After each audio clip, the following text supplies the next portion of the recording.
All right, we have here Nekima Levy Artmstrong.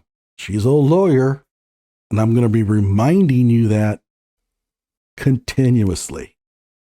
She is here to talk about Kyle Rittenhouse and Wendy Rittenhouse especially. And the only thing I can say is sue her, Wendy.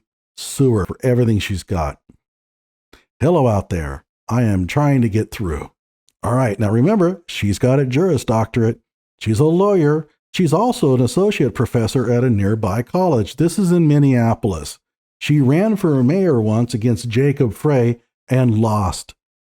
Okay, so here we go. Now remember, Juris Doctorate. She's a lawyer. I love you, Queen. Nekima Levy Artmstrong.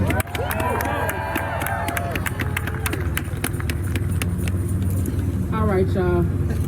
It's really frustrating that we have to keep saying the same thing again and again and again. Oh, by the way, this is in November. It was posted in December, but this is shortly before Thanksgiving. And having people act like they don't understand. Acting like they don't understand what has happened historically, where we have always been told that our lives are worth a fraction of white lives. And we just saw that being played out again in Kenosha, Wisconsin. And like somebody just said, that the judge in that case acted like Kyle Rittenhouse was his grandson. No, ye who has a law degree doesn't understand other acts' evidence and when it's permissible. The judge ruled correctly. And if you understood the law, you'd know that. Hell, every YouTube lawyer on the planet predicted that he was going to throw those things out. So did I. I'm not a lawyer, but even I understood the Sullivan test and why the judge was probably going to throw all that information away. And he did. Sorry, if you don't understand other acts' evidence and the Sullivan test, too bad. Of course, the Sullivan test is Wisconsin, but I'm sure that Minneapolis has a similar test, although I doubt she knows anything about it. One more thing, I would put Judge Schroeder's understanding of the law against hers any day she likes. It's despicable and disgusting to watch. As a mother of a child who will be a black boy. As a mother of a child who's going to be a black boy, is he a girl now or is he not black? Possibly both. This is a lawyer talking. Who will be 17 next month. It made me sick to my stomach to think that Kyle Rittenhouse's mother helped perpetuate white supremacy. What kind of mother drives their child across state lines with a high-powered weapon? I don't know. What kind of mother does do that? Not Wendy Rittenhouse. Can you just picture this? Kyle's got his rifle strapped to his chest and his mother's driving him to the protest. Good grief. She's a lawyer. Hey, Robert Gruller, she's one of yours. But here's the deeper thing to me. When I think about... Oh, deeper thing. Oh, she's going to get really deep here, I bet.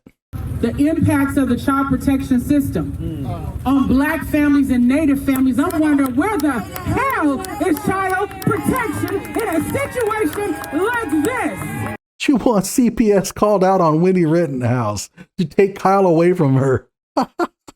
Oh my God, yes. Sue her, Wendy. Sue the ever-living shit out of her. How does that mother escape accountability? How many times when our children get into trouble, even doing things that are minor, let's just sweep crime under the rug. Are the parents demonized? How many times is the community demonized? How many times are black families pathologized? Pathologized. What? When they're just being who they are. But when a white mother rises up, she didn't have to have a white hood on for us to know what she stood for. Oh, so she's calling Wendy Rittenhouse a Klan member. Sue her, Wendy. Sue the ever-loving shit out of her.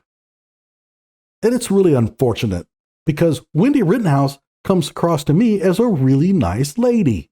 She's like a good mom. She didn't drive Kyle to the protest. She didn't even know he was at the protest. But that doesn't stop morons like this from spouting off. And remember, she has a Juris Doctorate. She can't claim ignorance of anything. She's supposed to know better. You don't go around making defamatory comments about people until you research them first. She has not been held accountable, which is unacceptable. And it reminds me of another person, and that was Derek Chauvin. Because y'all remember what he did. But did we learn about his family? Yes, we did. Did we learn about his upbringing? Did we learn about how his parents raised him? If we had, you'd have complained and said, we're trying to raise sympathy for him. You can't win. Did we learn about the community that he grew up in? No. If we're talking about a pathology, we need to be looking at what is happening in white families across America. Pathology? Okay. And what I said, we need to be looking at what is happening in white families across America. That's right. That's not something we should shy away from. That's right.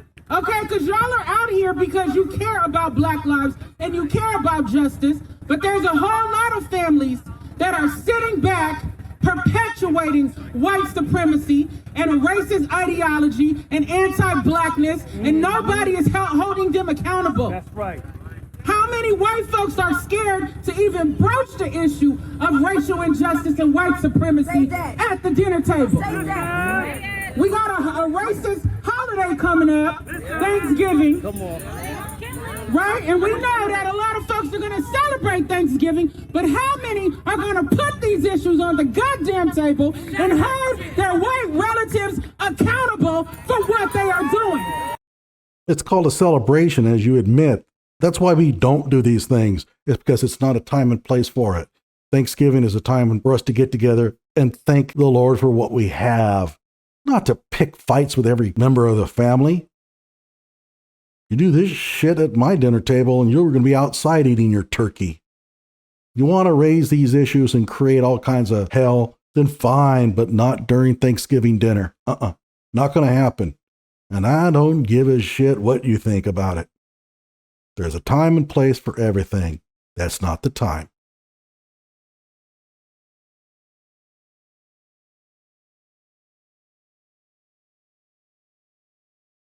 What they are saying, what they are thinking, how they are treating Black people, and how they're treating white allies who stand with Black people, as we saw what happened in Kenosha. Hey, Nick Ricada, she's a lawyer, just like you. Right. They were standing in the gap in solidarity for Black lives, and they were treated just like Black people. So we need to understand that. And this is something that Mel Reeves came up and talked to me about as we gathered here, about a piece he wrote talking about Kyle Rittenhouse and how those individuals that he killed and that he shot were like in lovers. In lovers. I have no idea what she said. I went back and played it over and over again. It sounds like in lovers. Right? That's how they were viewed.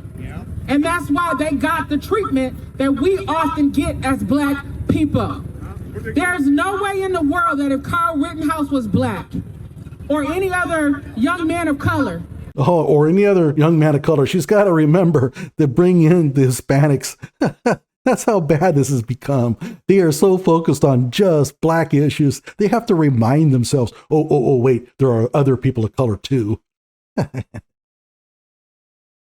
That he would have been allowed to walk freely on the streets of Kenosha, let alone kill somebody, shoot somebody, walk up to the cops with some white supremacist hand signal, and run his ass back across state lines. And then after he did all this harm, he has the nerve to bring about white tears on the stand. White tears, as opposed to Black tears, I suppose. He has the nerve to cry when he gets emotionally overwrought. Hey, Robert Barnes, lawyer. She's a lawyer, just like you. Yes, he was faking. I didn't see a single tear drop from his eye. And You know, usually when you go to college, you have to take basic general education courses. And one of the things you are supposed to learn about is human behavior. Kyle had a panic attack. Panic attacks are rarely ever accompanied with tears. I know. I've had plenty of students around me that have had them. And guess what? Those panic attacks tend to look very much like what Kyle Rittenhouse went through up on the stand. And we know this because we saw him in the jail with his mother. He didn't even know that there were cameras on him, and his response was very much the same. And when they were reading the verdict, he had a similar reaction. His behavior on the stand was very typical of Kyle Rittenhouse, but you wouldn't expect her to know this. Human nature is beyond these people. They cannot put themselves in the shoes of somebody else. It's called lack of empathy. If your ass is that scared, you should have stayed in Illinois. You don't get to kill somebody and then cry later. But that's what white supremacy has done in this country. They have authorized white men to kill again and again and again and again and again. Yeah, we get it. We get it. We get it. And again and again, and to get away with it. But what we're saying is enough is enough. I said enough is enough. Enough is enough. We have to be willing to use our voices. And we cannot be confused when people show up trying to tell us what's best for our community. So you're going to tell us what's best for your community? Okay. Kind of like the chop zone. How you didn't let those other people go in there and tell you how to run those communities, right? So you did it yourself, and look what happened. And you don't see none of their asses out here. I saw collars. I saw white progressives. If they were out there, you'd be attacking them. That's the reason why they're not out there. Telling us what we need from Minneapolis. Where are they now? Where were they then? Where were they when we went to Bob Crow's house, demanding that he be fired or resign? Nowhere in sight. Where were they when we shut down I-94? With over 646 of us still facing criminal charges for standing up for Black lives and standing up for justice. That wasn't out there. Okay, civil disobedience requires that you be willing to be arrested. So if you really are pushing the civil disobedience thing, then you have to be willing to be arrested. It's not civilly disobedient to do criminal acts and then want to get away with them. So you see people, imposters, coming out the woodwork trying to tell us what's best for our community. If you're really about this life, then get out on the front lines and use your white privilege. Use your white privilege. Okay. But frankly, I would stay the hell away from her. She's nuts. And she's a lawyer, Juris Doctorate, just like you, Robert Gruller. And I have to remind people that just because somebody says that they're progressive doesn't mean that they stand for racial justice. A progressive agenda is not necessarily synonymous with the racial justice agenda. And we see where we bump heads when we start asserting ourselves as proud Black people fighting for Black liberation. That's when suddenly people don't want to listen to what we have to say. They want to ignore our perspectives. Because you start sounding nuts. You're crazy. That's why people don't want to mess with you. That's why they're not out there with you. You're an idiot and a lawyer, Juris Doctorate, associate professor. She ran for mayor. All of those of you who blasted Jacob Frey, the mayor of Minneapolis, this is what you would have got if he had lost. Now, Jacob Frey is an idiot, okay? I'm not going to stand up for him. I think he's a jerk. However, it could have been worse, and you're seeing it right there. So, little Jimmy, you've always wanted to be a lawyer, but you don't think you're smart enough? Guess what? You can be a lawyer. It's not that hard. This is proof. So all you Andrew Broncas and Robert Grullers and Nick Rikitas and Robert Barnes of the world, she's one of yours. So far we have seen what?